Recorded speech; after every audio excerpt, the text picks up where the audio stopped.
Welcome back to the 268th episode of the Daily Flip podcast. I'm your host, Alex. Today we're going to be flipping through some of the top stories, including how Trump voters or Republicans in Republican states actually are experiencing higher inflation and how it's warping the perception of the issue, how Biden is not actually addressing said issue that they are affecting in those states, but also across the country. And an interesting one talking about a organ harvesting bill that was proposed in Arizona, but actually got vetoed down. So we'll talk about all that. Just to address it, we're trying out a new release time. It's going to be a little bit later today on Monday. We'll see how it goes. If it isn't great, I'll probably go back to releasing it early because I kind of like the schedule that I've built out. But that's enough about the updates for the channel. Let's jump into our daily debate. So if someone told you that in half the states in this country that people were experiencing reality a different way, would that shock you? Based on how we actually look at the political divide nowadays, it probably wouldn't upset or really ruffle anybody's feathers. But then when we start to break down this first article that we're going to go into, where it's actually talking about the impacts of inflation on people's lives and how that could possibly shape their perception of the country overall, I thought this was a really interesting piece that came from the Wall Street Journal, and I thought it was definitely worth taking the time to look at. But hearing some of this stuff, I've only given the preliminary. We'll get into the more expansive details as we go into the article, but tell me down there in the comment section, does it shock you to hear that Republican states are experiencing a little bit more inflation than Democratic states? I mean, I wasn't necessarily shocked, but I was a little bit skeptical because, you think New York, California, I figured they would be pretty high as well. So it's an interesting one. Throw your comments down there in the comment section. Let's jump into our first article. Like I said, it's coming from the Wall Street Journal. The headline reads, "Trump voters don't just expect higher inflation, they get it too." So they actually have a really great graphic here. So if you're a person who likes to see information visually, you can find the links to this in the description. And I would definitely recommend looking at this chart. So they only have a few of them actually highlighted here. They have like Texas, South Carolina, New Hampshire, Pennsylvania, and New York. And let's be clear, all of the inflation rates that are at least here on the chart that they're showing us, which looking at the dots, it seems like it's a little bit less than 50, but then again, I could be blind, and also I'm kind of counting on the flies. But when you're looking here, all of the states that are listed, their inflation is above 2%, which is the whole goal. That is the Fed's goal. When it comes down to how hot they want the economy to run, it's at 2%. That's what we're always aiming for. If it's like 1.7, that's okay. If it's like 2.15, it's not the end of the world. The Fed's not going to be too upset about it. But, even the lowest one here is sitting somewhere around, I would say maybe 3.2%, maybe a little bit lower than that. And the highest one's sitting somewhere around like 7.2%. So that's a pretty big gap. And guess what? There's a line that delineates the middle, essentially. So if you have 5% as the middle, the top end of this graph is 7.5%. The low end is 2.5%. And you split it right down the middle.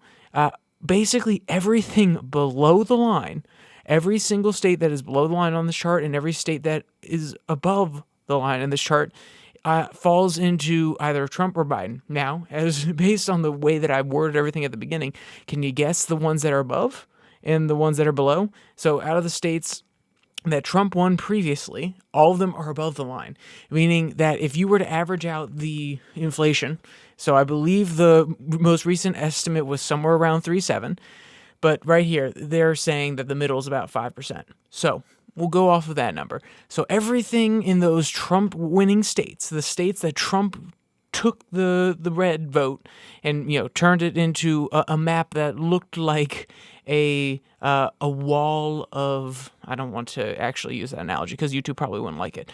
So what I'll say is the ones that he got in his back pocket during the last election, all of them have a inflation rate higher than 5%.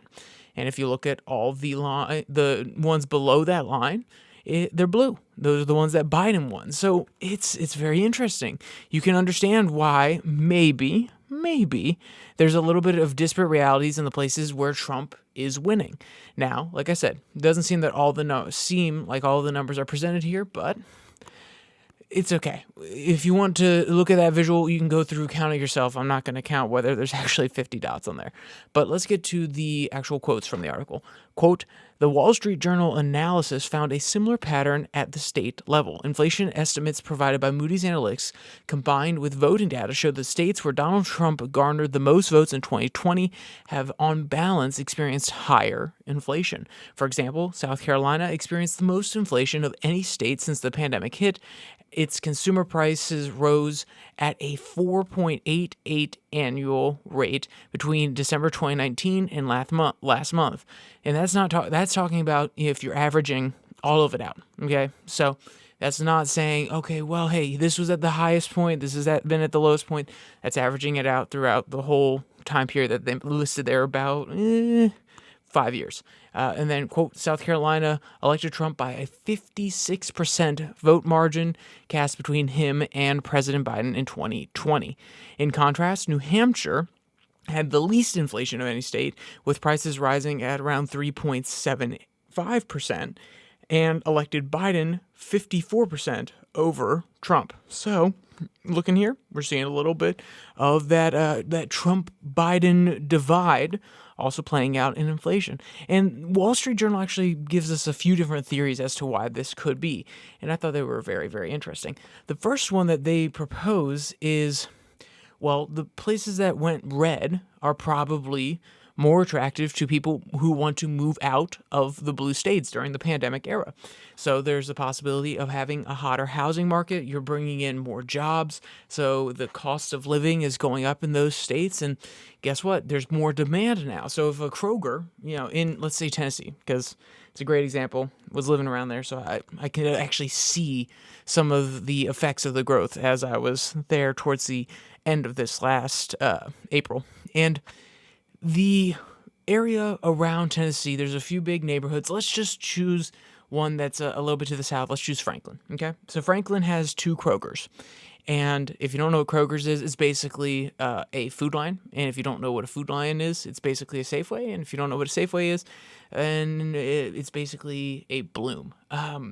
If all of these are being lost on you, just think about it's a grocery store. Okay, sorry, probably could have just said that from the very beginning.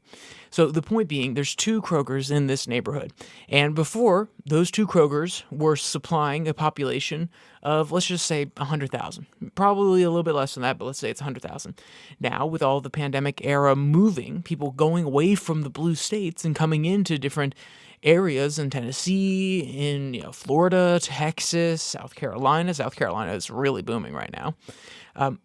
There are going to be more people in that neighborhood. There's lots of building going on in those areas as well. So housing costs, the demand for housing is going to go up. Therefore, housing costs go up. And then those 2 Krogers, instead of supplying 100,000 people, now they're supplying 120, 150,000 people. And of course, there can be more grocery stores that open up, and that's going to also play some effect here. But let's just assume it's an isolated market. Let's just assume that these are the only 2 Krogers there. Well, guess what?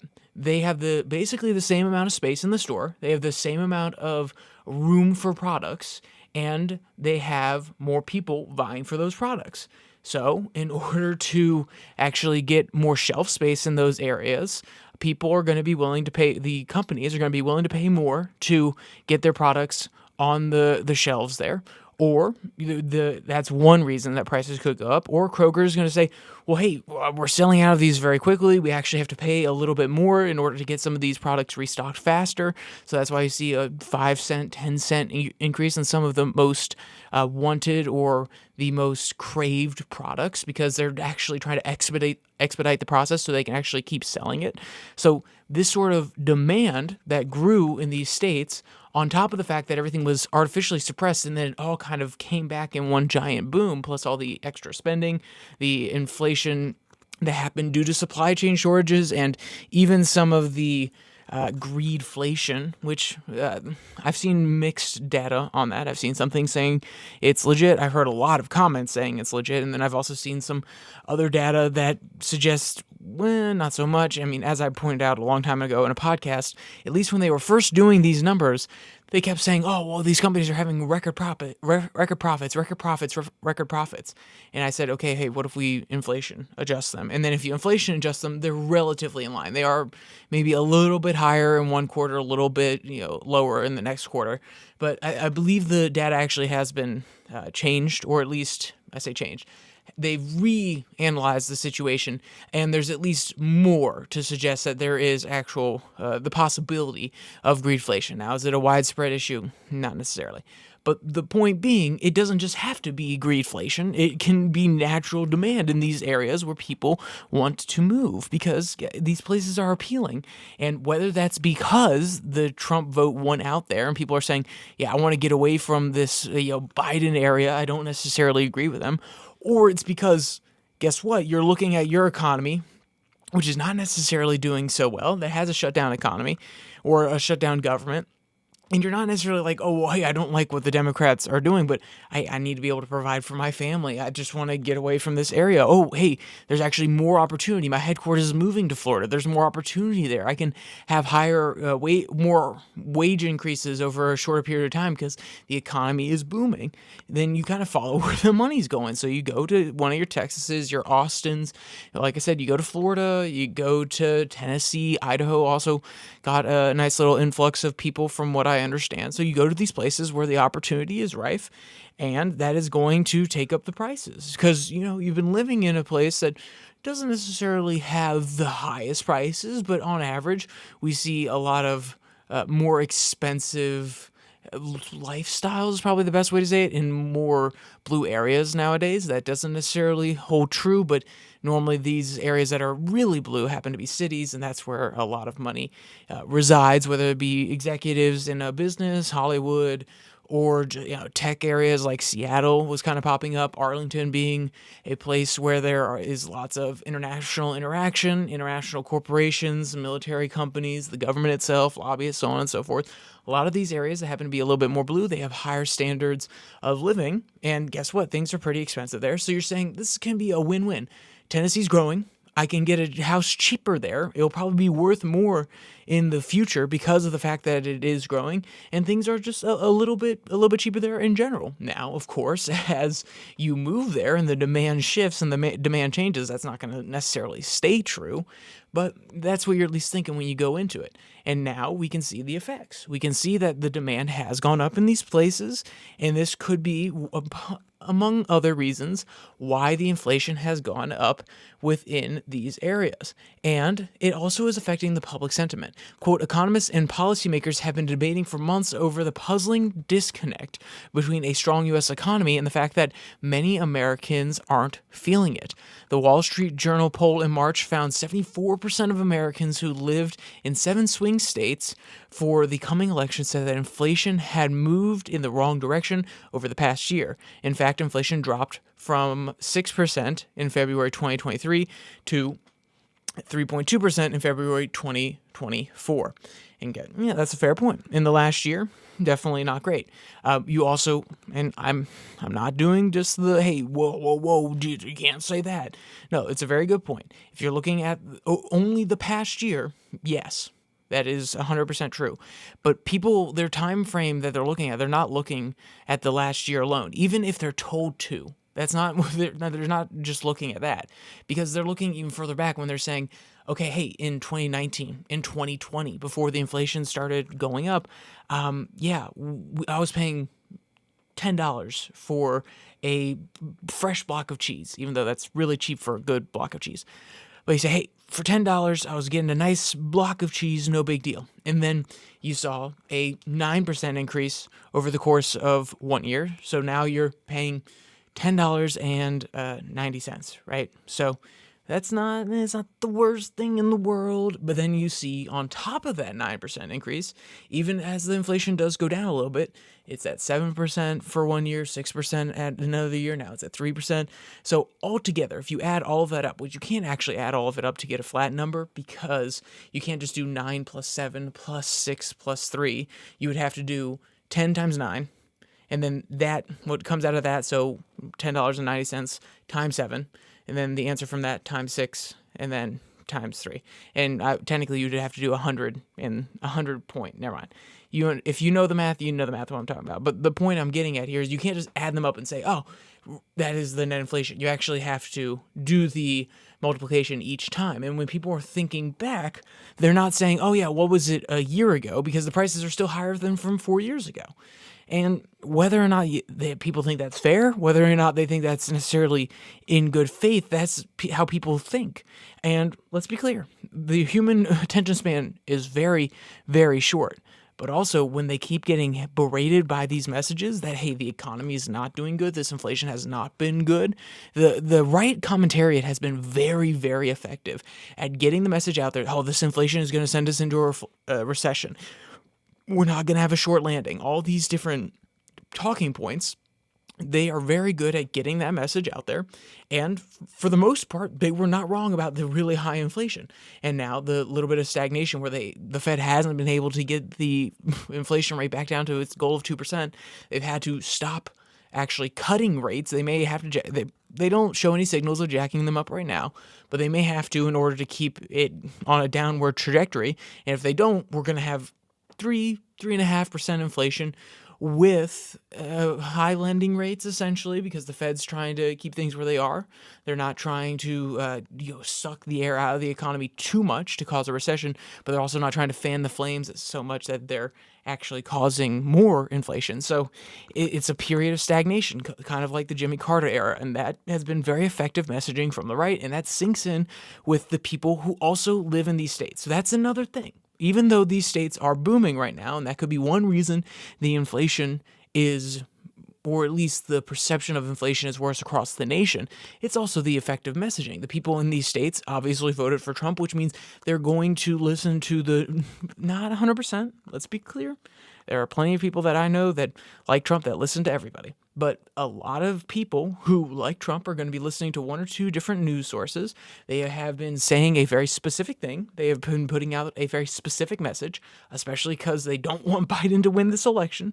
They thought the Trump years were better. So this is one thing where they can say, this is something different. Higher inflation means higher prices. It's a very simple message to put out there. And even if it isn't as true as it was at the very beginning, they can still say, look back to the end of Trump's era, look back at to when Trump was taken out of office and compare right then to right now. And when you do that, there is no denying that inflation has jacked up the prices all across the nation. Because like I mentioned in that chart, even though the inflation rate on average across all the years has been lower in some of those blue states, most of the blue states, that doesn't mean that it is lower than the goal of 2%, which is what we always aim for.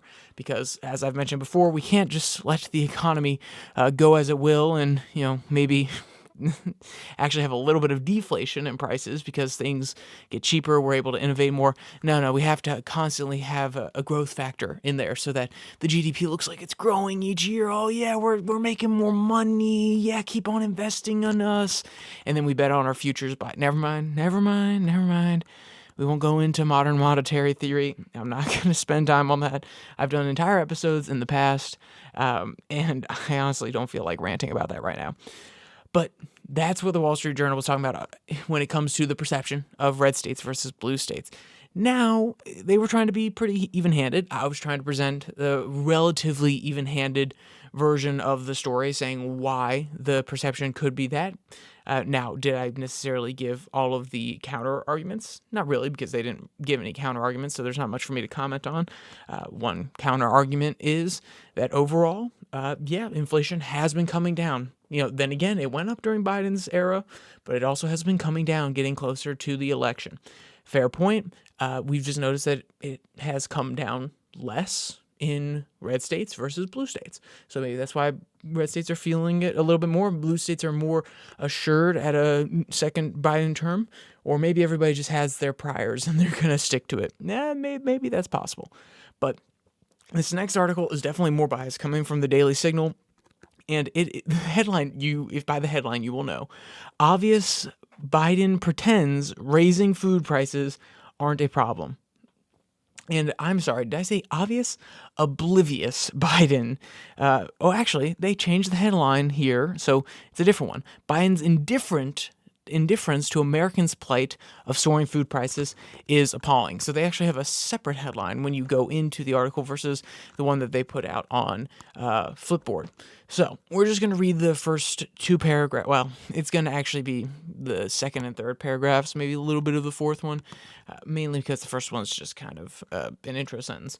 Quote, in a recent interview, President Joe Biden was told that food prices are up more than 30% on his watch, but he casually dismissed this fact, claiming people have money to pay those elevated prices. This doesn't just demonstrate Biden's tone deafness to the plight of Americans who struggle to afford necessities like groceries. It shows his ignorance of his own administration's data.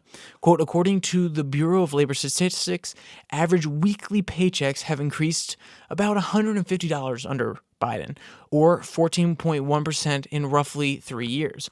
Normally, that would be cause for celebration, but not in the inflationary environment of Bidenomics. So, this is one thing, this is a trick that is very often played when it comes to statistics and numbers. It's not given its proper context. So we were actually looking, there was an interesting case not that long ago where I can go back to the example I gave at the very beginning here, which was about the greedflation. When they were talking about the numbers, oh yeah, these companies are having record profits. They're having record revenues. And then I asked the question, was it inflation adjusted? If you were to do that, because guess what? Okay, I hate doing the very basic breakdown of inflation, because if you've been with me this long, I've done it multiple times. But I understand not everybody's there. So, inflation. It is the devaluing of a dollar. So let's say that a company is out there selling at Walmart, and they're selling Hershey chocolate bars. And you come in with $1, you're able to buy an entire chocolate bar. Now, there's a very limited community. We're going to say this is happening between you and 10 friends, okay? And you have your own little currency, and each person is allocated $100 or 100 friend bucks, whatever you want to call it. And like I said, one of those friend bucks can buy a Hershey bar. Now, your friend just starts writing out more friend bucks. So now, let's say he writes out 50 extra friend bucks. Now there's 50 extra friend bucks in that limited market. And those extra 50 friend bucks can be used freely within the environment that you are buying products in. So now there is actually more money that is in the system. Therefore, people can buy more. And those extra dollars are now chasing the same amount of products. So guess what? The demand is higher, and somebody's able to spend a little bit more. And remember, the supply of the products hasn't changed yet. It hasn't responded to this extra demand. So when the demand goes up and the supply is fixed, the price of that is going to go up. And then, so this is the companies responding. Instead of your one friend buck buying a single total Hershey bar, you take off one pib. Remember, it's broken up into sections of it's broken up into 4 rows, and in each row there are 3 columns. Each one of those columns and row sections is called a pib, if you didn't know that. Technically it's called a pip. But if you didn't know that, that's what they're called. So imagine now a friend bucks, instead of buying a whole Hershey bar, it buys the whole Hershey bar minus 1 pip, because your $1 no longer is enough to buy the entire bar, because the price of the bar has gone up, because the demand for the bar has gone up, because there are more dollars chasing the same amount of goods in that system. That is what happens with inflation. So when we see inflation on a wider scale, and they say, okay, well, hey, look, during our administration, the average paycheck has gone up $150. That's great. We absolutely love that. Is that directly offsetting inflation? Is that less than the amount of inflation, the loss of purchasing power due to inflation, or is that more? If it's $150 and the loss of purchasing power, meaning your dollars could, in the past, your dollars could buy that entire Hershey bar. Now, your $1 can only buy the Hershey bar minus 1 pip. So it is not the entire Hershey bar. It's a little bit less than before, meaning that dollar's purchasing power in terms of the good, so in reference to that good, I'll lay it out one more time very simply. Previously, $1 equals one Hershey bar. Now, $1 equals like 11/12 of an entire Hershey bar. You are able to buy less with the same amount of money. Your purchasing power has gone down. So if that wage increase is more than the rate of inflation during that time period, then your purchasing power has gone up a little bit. Let's be clear, your dollars buy less, but you're making more money, so you can still buy the same amount of goods. Or it could be the exact same. So say you make an extra $150, that directly offsets all of the inflation, meaning you can buy the exact same things before, or at least you have enough money to buy the exact same things before, and instead of it being a larger percentage of your total income, so say you have $10 and you want to buy a Hershey bar, in the previous economy, it cost 1% of your, actually, sorry, in the case I was given with friendship bucks, it costs 10% of your income. You have 10 friendship bucks, it costs one friendship buck for the Hershey bar, that is 10% of your income. If inflation goes up, but you make more money and your purchasing power stays the same, even if that Hershey bar costs $1.50, then if you're making $15 a year, then guess what? That is still 10% of your income. So even though the price of the food has gone up, you're making enough money so that percentage-wise, the amount of money that it would take out of the total is the same. And then there's the opposite thing that we were describing here that they're talking about, where even though the amount of money that people on average are getting per paycheck is going up by $150, inflation is still outstripping that. Which, I want to go to the numbers here specifically. Quote, because prices have risen on an average of 19.3 during Biden's tenure. The real average, or inflation-adjusted weekly paycheck, has shrunk by $50, or 4.4%. Today's larger paycheck by less, and consumers are being squeezed by higher prices everywhere. So that was what I was saying about statistics. They can be very deceiving. If you don't actually put them into the proper context, then it can actually, in Biden's case, if people don't check in to this information, if they say, oh, well, hey, paychecks on average are going up by $150. There you go. Look at that. Biden's actually putting more money in people's pockets. But if they can buy less with that money, even though they're making more, then it doesn't actually work out that way. They're actually going to be poorer. Their standard of living is going to go down. So even though the statistics and the raw data say one thing, you add a little bit of context and it changes the meaning of those things. And that's why we have to be very careful. And let's be clear, I have probably fallen victim to this multiple times because I've quoted things from Crooks and Liars before where I was like, oh, okay, that's a really interesting statistic, and maybe it didn't have the proper context, or maybe I quoted something from the Daily Wire before, it didn't have the proper context.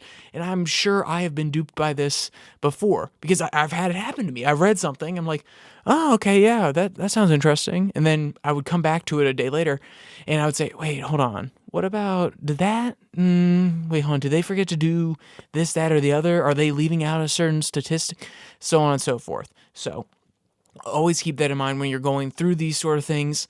And I just think it's funny that that the PR teams are trying to find a way to actually spin this, and not many people are going to read the Daily Signal. So Biden's comments are going to probably go unchecked unless you're watching Fox News. So, and also remember, when Donald Trump says something on Fox News, it's probably going to go unchecked. They're not going to do that extra digging like, oh, I've brought more money to every industry. The steel industry increased by 50% during my tenure, and maybe in raw numbers, the amount of steel mills that were producing within the United States, maybe, it did go up by 50%. But if you looked at the quality of the steel coming out and the prices for that steel, maybe they actually went down. And you may not get that fact check if you're just watching Fox News. So maybe you should watch both. Because let's be clear, all the PR teams are trying to vie for their advantage. They're trying to elbow everybody out and make sure their message gets out there. And only the adversarial people are going to try to point these things out. And I think that it's always important to have, I don't want to say necessarily truth tellers, because not everybody's doing it just to tell the truth. They're trying to tear somebody down, but at least someone calling out any type of narrative in order to actually reveal the truth and take the cloak off of people's eyes so that they can see and honestly evaluate each situation. So, with all that said, there is one more article that I really wanted to talk about today, and that was the one about organ harvesting, which a bill was proposed to Katie Hobbs, the governor of Arizona, and she actually vetoed it. And it's an interesting one. Now, let's be clear, there are genuine concerns that she has, and I'll be honest, I don't want to go too long on this one. I've been going over very, very long on some of these recent podcasts. So all I'll do is read the first two paragraphs, and then if you're interested, you can go read this article yourself. It's a fascinating one. Obviously, it comes from Real Clear Politics, so they have their bend.